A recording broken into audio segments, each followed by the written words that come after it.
গায়েবী রিজিক পাওয়ার জন্য এশারের নামাজের পরে একটি দোয়া নিয়মিত পাঠ করবেন। আল্লাহ পাক আপনাকে গায়েবী রিজিক দান করবে। এই দোয়াটা রাসূল সাল্লাল্লাহু আলাইহি ওয়াসাল্লাম নিজে তার মেয়ে ফাতেমা রাদিয়াল্লাহু তাআলা আনহাকে শিখিয়েছেন। আল্লাহ রাসূল সাল্লাল্লাহু আলাইহি ওয়াসাল্লামের দরবারে একবার কিছু বকরি আসলো হাদিয়া। আলী রাদিয়াল্লাহু তাআলা আনহু এগুলো দেখে চলে গেলেন ফাতেমার কাছে। এদিকে ফাতেমা রাদিয়াল্লাহু তাআলা আনহার ঘরে কয়েকদিন যাবত কোনো খাবার নাই।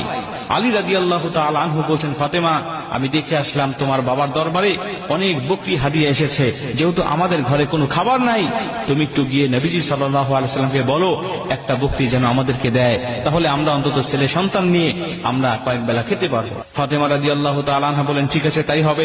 চলে গেলেন রাসূল সাল্লাল্লাহু আলাইহি ওয়াসাল্লামের দরবারে। বাবা, আমরা আজকে কয়েকদিন ধরে না খেয়ে আছি, আপনার জামাই দেখে গিয়েছে, বলেছে একটা বকরি হাদিয়া দিলে আমরা একটু ভালোভাবে কয়েকটা দিন খেতে পারবো। রাসূল সাল্লাল্লাহু আলাইহি ওয়াসাল্লাম বলেন, ঠিক আছে, তুমি বসো, আমি তোমাকে এমন একটি দোয়া শিক্ষা দিতে চাই, আমি তোমাকে এমন একটি আমল শিক্ষা দিতে চাই, যে আমলটা যদি তুমি নিয়মিত করতে পারো, আমি নবীজি বলছি আমার আল্লাহ তোমাকে গায়েবী রিজিক দান করবে। মুসলমান ভাইরা আমার মনোযোগ দিয়ে শুনে নেন। নবীজি ডাক দিয়ে বলেন, ফাতেমা, এমন একটি দোয়া তোমাকে শিক্ষা দিতে চাই, যেই দোয়াটা যদি তুমি নিয়মিত পাঠ করতে পারো, আমি নবীজি সাল্লাল্লাহু আলাইহি ওয়াসাল্লাম বলে দিলাম, আমার আল্লাহ আসমান থেকে তোমার সংসারে গায়েবী রিজিক দান করে দিবি।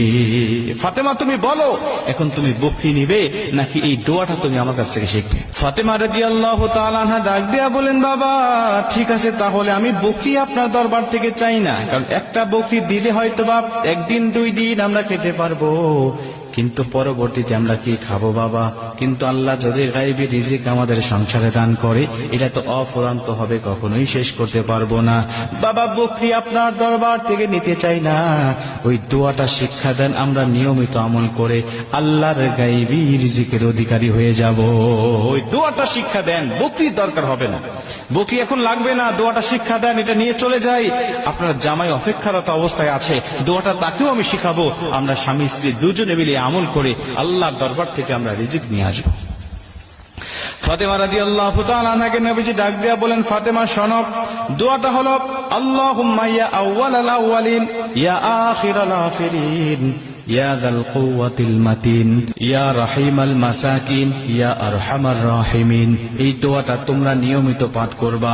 এই দোয়াটা যদি তোমরা ইশারার নামাজের পরে নিয়মিত পাঠ করতে পারো, আল্লাহ কখনো তোমাকে অভাবে রাখবে না।